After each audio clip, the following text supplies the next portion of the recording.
Let me give you the telephone numbers first, because you're going to want to be involved in this show to the maximum extent possible. If you're in the United Kingdom, and remember, the calls are completely free. The number is 08081 965522. That's 08081 965522. Get your calls in now, and we'll call you back when we can get you on the show. If you're in the United States or Canada, then you can call equally toll-free on +1 844 944 3344. That's +1 844 944 3344. This is Moats Extra. I don't know how many weeks this will last throughout the emergency. I hope if I can put all these very highly skilled resources together on a weekly basis. Of course, the mother of all talk shows will continue to go out every Sunday at 7 p.m. London time. And the podcast of this show will be quickly available. So the distilled essence of the show you'll be able to download from your usual supplier on the podcast. More news on the podcast coming up later.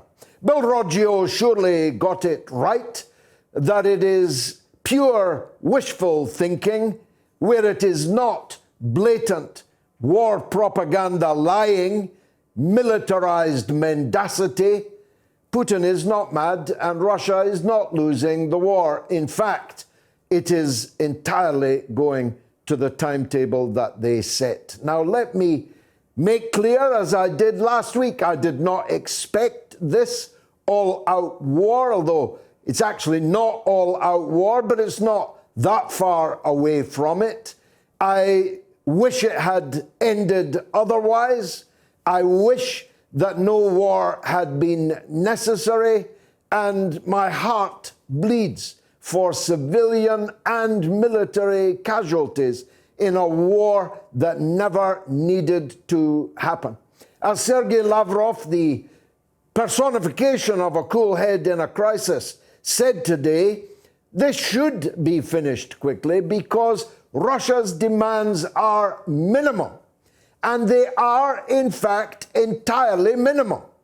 They are not to occupy Ukraine. They are not to change the government of Ukraine. They are not to pick a puppet government or remove the president or any of the things that you have been told in the mainstream media that they are. They are simple.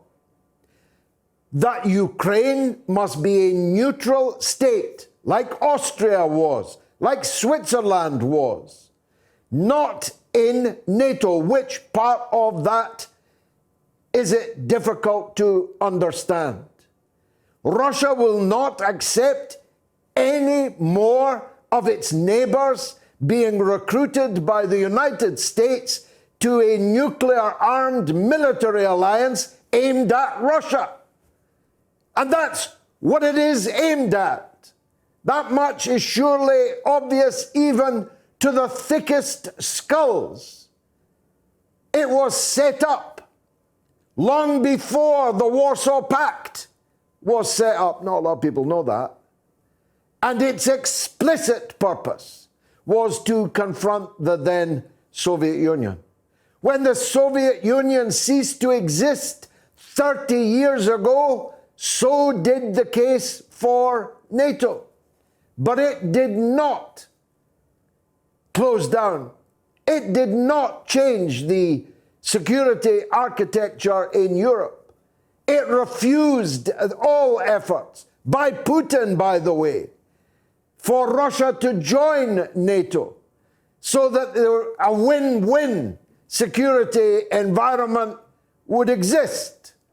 It is aimed at Russia. Its purpose is confrontation with Russia. And if you think that Russia, when it is able to do something about it, as it clearly now is, both economically and geostrategically, with its new standing in the world and its ever closer relationship with China, who have already taken up all the contracts that were cancelled. And by the way, Co-op, don't worry about your Russian vodka. There's plenty of people, alas, as a non-drinker, elsewhere in the world that will drink it all. Every bottle you cancel will be bought by someone else. Every cubic litre of gas that Europe cancels will be bought by someone else. As a matter of fact, turns out that Russia's not been kicked out of the SWIFT system at all. There's one door in the SWIFT system being left open. Which do you think it is? It's the one whereby Europe gives Russia $1 billion every day for energy.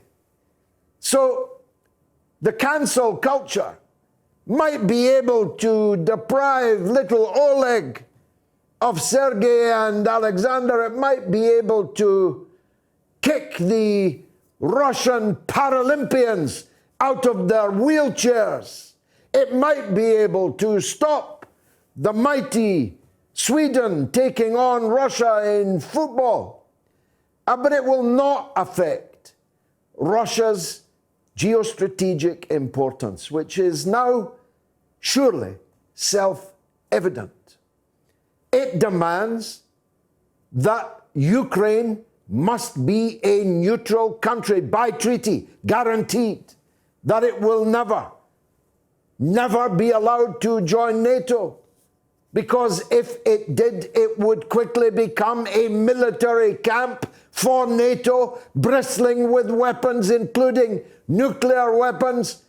Just 20 minutes flying time from the capital of Russia, Moscow. What do you think they are? Idiots? As a matter of fact, they've been mighty slow as NATO's military encampments spread around them. Maybe they weren't able to do anything about it before, but they sure are doing something about it now. Now, it seems to me this war can only end one of two ways, and that's what Bill Roggio, the military expert, writing in that well-known Bolshevik publication right now, the Daily Mail, is saying it can only end one of two ways. Either Russia's minimal demands are conceded at the negotiating table and lives are saved immediately after the ink is dry on the paper, or these demands will be imposed by a Russian military victory. And therefore, as Roggio is pointing out, you're not actually supporting Ukraine. Still less are you helping Ukrainians by this constant lying and propaganda, by handing out Stinger missiles on the street to God knows whom. Germany just sent thousands of Stinger missiles, anti-aircraft missiles, to Ukraine. Do you know what happened the last time Stinger missiles were handed out to people who were fighting our enemies? They ended up in the hands of Al-Qaeda and of the Taliban. And they may well be again. Ukraine is, after all, by far and away the most corrupt country in all of the European continent. And these Stinger missiles, when the war comes to an end, as I hope it does quite quickly, will be sold to anyone that wants to buy them. They'll be sold to Islamist fanatics. They'll be kept by Ukrainian Nazis. What could possibly go wrong handing out heavy weaponry to the gangs of Kiev on the streets, who are now killing each other with those weapons, who are killing people who are trying to flee as refugees from the country? It's all there if you want to look for it. It's all there on video. but you won't see it on the BBC because their government, state-sponsored lying requires them to try and convince you that Putin is mad and that Ukraine is winning the war. But that lie, it will come crashing down, as Roggio says. Very quickly, the reality will be obvious. In fact, now, you can right now on the other half of your screen look at the map. Russia has what will very quickly become a full pincer movement, excluding all of eastern Ukraine from its western hinterland, leaving only Kiev and the parts closest to the Polish border in the hands of President Zelensky. Don't fall for it. They've tried everything to make you do so. They think they can ban RT, but there's more people watching RT right now than before the ban. There's a boom in VPNs. There's a boom, forgive the pun, on Rumble. Everyone's getting ready to rumble, where you can watch RT. This is not 1952. It's not 2002. It's 2022. Anyone can watch RT, whatever the European Union has decreed. They're trying everything. I have never seen hysteria like it. When composers are being sacked, when orchestras are being blocked, when ballets are being kicked off the stage, when Russian films are being banned. Shame on you, the Glasgow Film Festival. Shame, shame, shame on you. Cancelling Russian films of works of great art. Cancelled by a film festival. Dostoevsky banned by the University of Milan. What next? You're going to burn them? You're going to make a bonfire of Pushkin, of Dostoevsky, of all the great treasures of Russian culture? What next? You're going to put Russians in internment camps? You're going to go looking for Lebedev, Lord Lebedev, and Abramovich? You're going to put them in a camp? People's property is being seized because they are Russians who allegedly have been friends, usually in the distant past, of Putin. They think that oligarchs equals Putin, but the oligarchs hate Putin, and Putin hates them. He's trying to get their money back to Russia from London, from Paris, and all the other places. I'm going to conclude with something that not a lot of people have properly paid attention to. Although, if you've followed me, you already know this.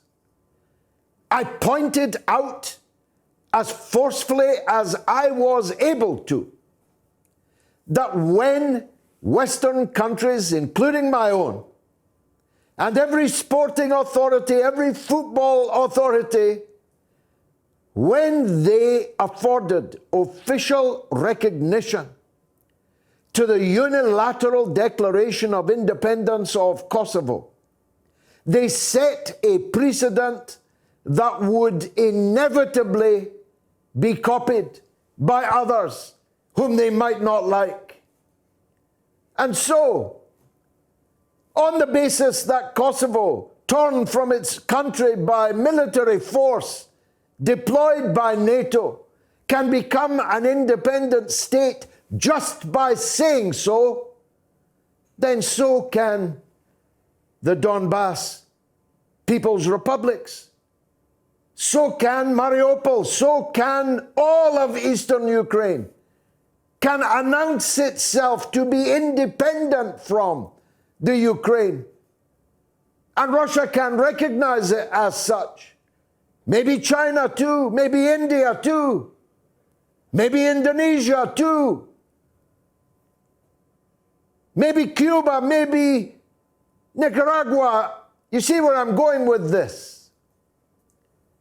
If Kosovo can become an independent state and play in the World Cup and play in the UEFA Euros, play in the World Tennis Championships, then so can a state of Eastern Ukraine, and there is nothing that you can do about it.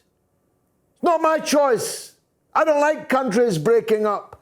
I didn't like Yugoslavia breaking up. I warned you about it at the time in 1999, and I warned everybody that recognition of UDI by Kosovo would set a precedent that would come back to haunt them, and haunt them now it is.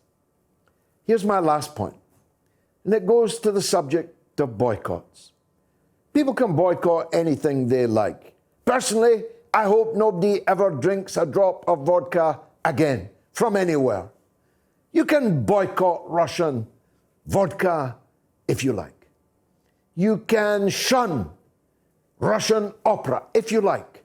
No one can force you to like it.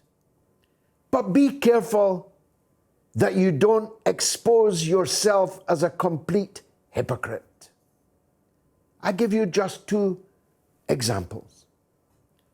As some of you know, I was deeply involved in the struggle against apartheid in South Africa, traveling underground in apartheid South Africa for the African National Congress.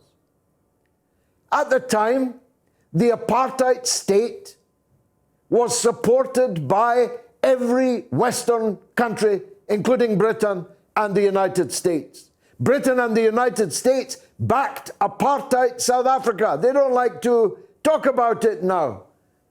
Now that Mandela is safely on the other side and can be worshipped. But I was there in the British Parliament when Margaret Thatcher called Nelson Mandela a terrorist.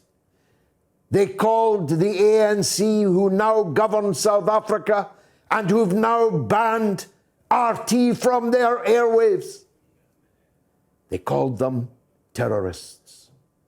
There was only one major country in the entire world that stood with the liberation movements of South Africa, that opposed apartheid with cold steel. And that power was the Soviet Union and its ally, Cuba. The Cuban army gave its blood and its bones on the battlefields of Angola to defeat the apartheid army of white supremacist South Africa. And every weapon they deployed came from Russia. Putin himself was involved in the struggle to defeat apartheid South Africa. And when we were boycotting the products of apartheid South Africa, the hypocrites were investing in it and reaping the profits from the blood of the South African people. And maybe a sentence on my second example. Right now, Israel is illegally occupying East Jerusalem, which has been illegally annexed by America's closest ally, Israel. In the Golan Heights, which has been illegally annexed, stolen from Syria, an annexation recognized explicitly by the government of the United States of America. All of the so-called West Bank of the River Jordan now enters its 55th year of illegal military occupation. 2 million people in the Gaza Strip are cut off from all civilization, all human interaction, without power, without water, without food, without medicine, dying, literally dying of malnutrition and of illness that could easily be cured. Not only is that state of Israel not sanctioned for these crimes, it is endlessly rewarded with more and more money, more and more weapons, and hey, it's even allowed to sing in the Eurovision Song Contest, even though it's not in Europe. Unlike Russia, which is in Europe but not allowed to sing karaoke at the Eurovision Song Contest. Just think about that level of double standards, and if you think about it for a single moment, you'll understand why pictures of President Putin are going up right now in the townships of South Africa, are going up right now on the walls of occupied Baghdad, are being cheered in the refugee camps in Palestine. Ye hypocrites, are these your pranks? You've murdered men and you want to give God some thanks. Desist. Go nae further. God will no accept your thanks for murder.